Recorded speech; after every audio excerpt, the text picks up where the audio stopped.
Today's guest on Friar Friday, none other than the Padres starter Joe Musgrove, joins us right now here on Gwen and Chris. Joe, how are you today, my friend?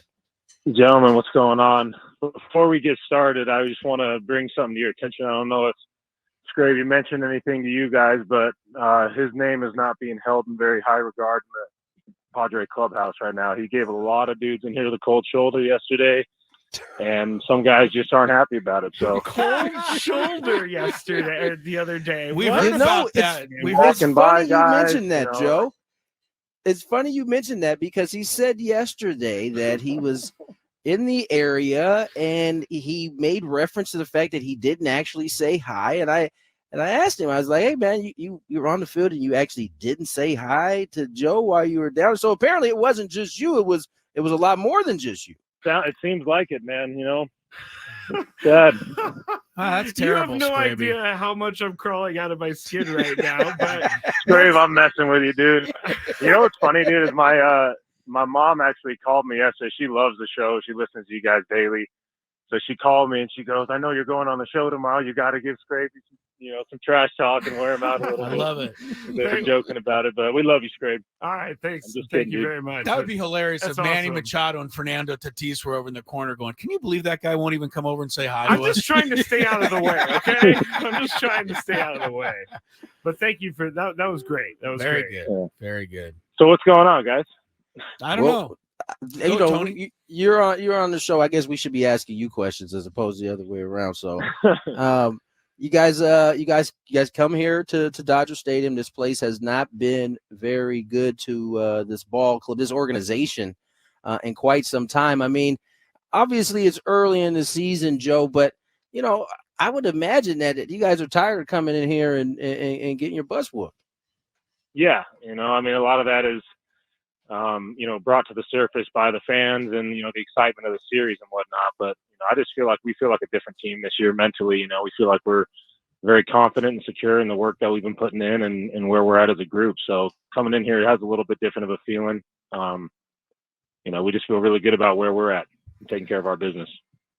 Joe, can you be a little more specific on some of the things that you're seeing from this ball club 15 games in that makes you believe, maybe you personally and the team believe that this season is going to be a whole lot more different than things turned out last year?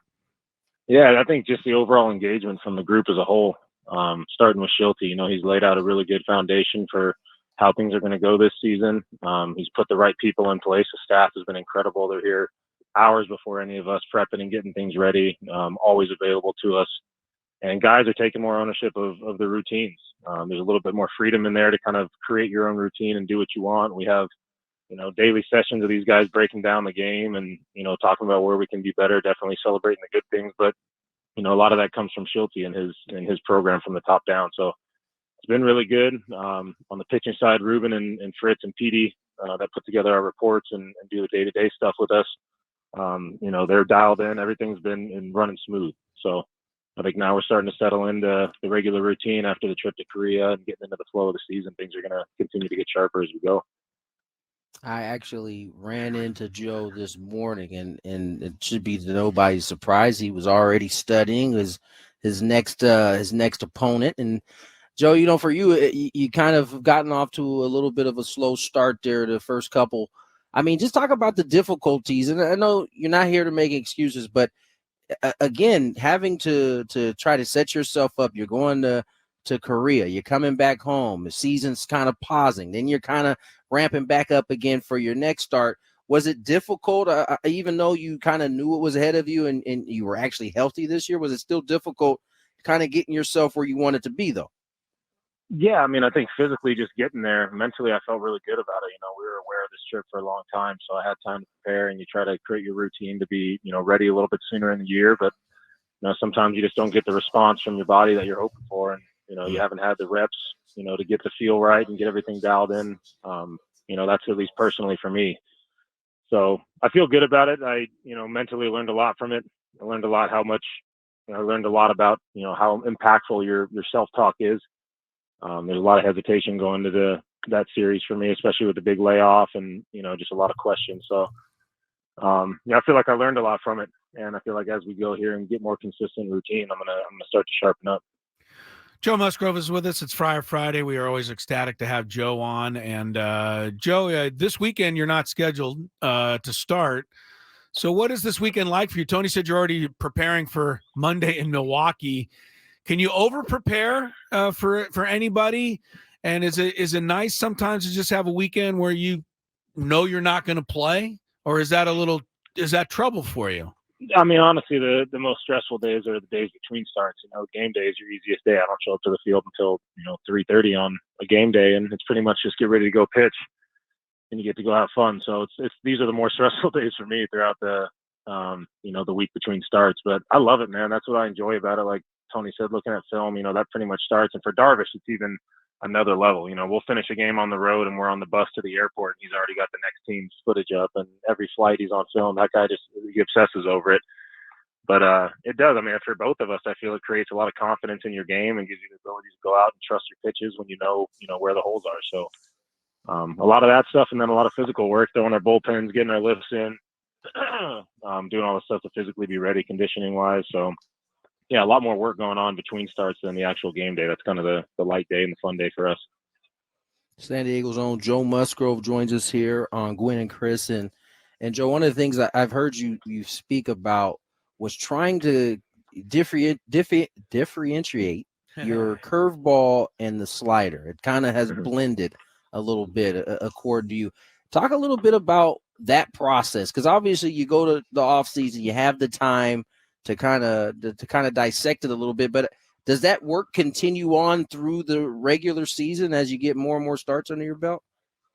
Yeah, I think so. I mean, I'm really happy with where the slider's at right now. I'm not, quite satisfied with my ability to locate it consistently like I could the old shape of my previous slider. And I used it a lot differently, the type of swings I can get and the counts that I can throw in it, because it's, more of a depthy slider and doesn't have as much carry off the plate. It tends to stay, in the zone and look like a hittable pitch a little bit longer. So I'm just kind of learning the ways of this thing, but I feel really good with it. I'm getting consistent action on it. Finally, I'm starting to be able to trust it to, the locations I'm going to. So, I still feel like I'm pitching a bit safe with it at times. I'm not as aggressive attacking in the zone with it, which I can be better at. I feel like I'm good with that with the curveball going in zone and out of zone, but that's going to continue to sharpen up. I'm working on it, daily out here. So I'm going to start to see some results soon. Joe, I know that pitching is a bit of a fraternity in the sense that, you probably know a lot of these guys, not just your ball club, but others. And when you see the injuries to Spencer Strider, and then you see Valdez go on the 15 and Josiah Gray on the 15. And I mean, there's so many names, Garrett Cole coming back. Are you at all concerned as a starting pitcher about all of these injuries? I mean, I don't know how to fix all of this, but does it enter your mind at all? I mean, right now the Padres are pretty healthy, which is a good thing, but the rest of the division, not so much. Yeah, I mean, the way guys are throwing the ball now, I mean, it's max effort, max intent. The pitches are breaking more than they ever have. They're faster than they ever have been. There's a lot of things that are contributing to the injuries. I don't know what it is. The pitch clock, the sticky stuff, all the different ideas are probably a piece of it and a factor of it. I think mechanics are a big factor of it as well. But yeah, I don't know. There's not an answer to it, but you know what you're signing up for. It's a big risk you take. You get paid a lot of money to do, to do this for a living, and there's a responsibility that comes with it of taking care of your body. And there's plenty of guys that get hurt that do all those things right. So no one knows what's going on, man. You hope it's not you, to be honest. Joe, I have to ask you. I mean, what is your opinion on that? Max effort versus maybe throttling back a little bit. What is your take on it? I mean, I think it's all about efficiency. If your body moves properly and you put yourself in good positions, it's hard to not go out there and try to throw as hard as you can. You're competing against the best hitters in the world, so I'm going to give you everything I have. I'm not going to hold anything back. It's very hard to manage that as a starter. Obviously, you have to do it. You're obviously not going max effort every single pitch of the game, but you find spots in there to kind of dial it up a little bit, but you try to ultimately just raise your cruising speed, and like the level at which you can maintain for 100 plus pitches. So relievers are a little different. They can come out and kind of blow it out for an inning, and hopefully you're in that 10 to 13 pitch range. But yeah, you see it relievers even as innings go on and they get longer. Some guys tend to lose their stuff and fade. It's all conditioning and preparation, and I think the mental aspect of going into it. as a minor leaguer, you're hardly allowed over 7 innings and 100 pitches Right. ever. So you get to the big leagues Right. and you're just kind of trained and ingrained that this is where I start hitting the red line. So Joe, last thing. a lot of it could be sorry. mental, but yeah, that's it. Go ahead. I think we've had confusion on our when to jump in the past, because I think Scraby made a promo out of it one time and it was pretty funny. Last thing for me, you're not pitching today or this weekend, but can you just give us as fans just a little idea what the scouting report is on the Dodgers? I mean, the big bad Dodgers. I mean, what just the general, without being too specific and giving anything away?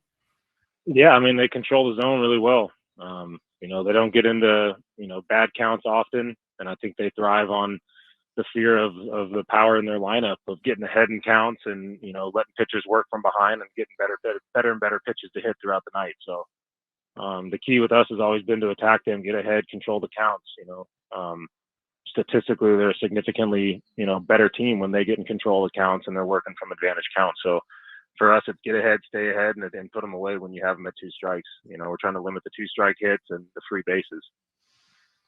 You guys just got some jewels there from Joe. You can now have a little bit of idea of what's going on when the Padre pitchers are facing this Dodger lineup. Joe, as always, man, you're a wealth of knowledge. We appreciate you coming on and spending some time with us, man. Always enjoy it, guys. Thanks for having me. Thanks, Joe. Joe Musgrove there on Friar Friday, giving you the goods, if you will, about this upcoming series against the Dodgers. And getting Scraby to basically swallow his tongue. I mean, that was hilarious. I'm not speechless often. I thought I did something wrong. I thought I sat in some chair. Goodness, that was and Tony classic. pointed at me. Tony, did you know that was about to happen? I did. Oh my God. That was an awesome. Tony, that was an awesome get, guys. I immediately look at Tony and he's cracking up. I'm like, he's behind some of this. I did well done. Yeah. So he explained it to you. His mom was listening, and it was perfect. It was perfect. He knew. He kind of alerted me. He was gonna give you some business today. So well, I'm definitely next time I'm down there going to be walking up to him and shaking his hand and introducing myself. If it means anything to you, Scraby, you're not really a member of the baseball fraternity until somebody has played some sort of little prank on you. Very true. I'll take Very it. true. You should. You're just an outsider until that's then. right. My friend just texted me, OMG. So, anyway, that was great. Very good. Good stuff. All right. We got to get to break.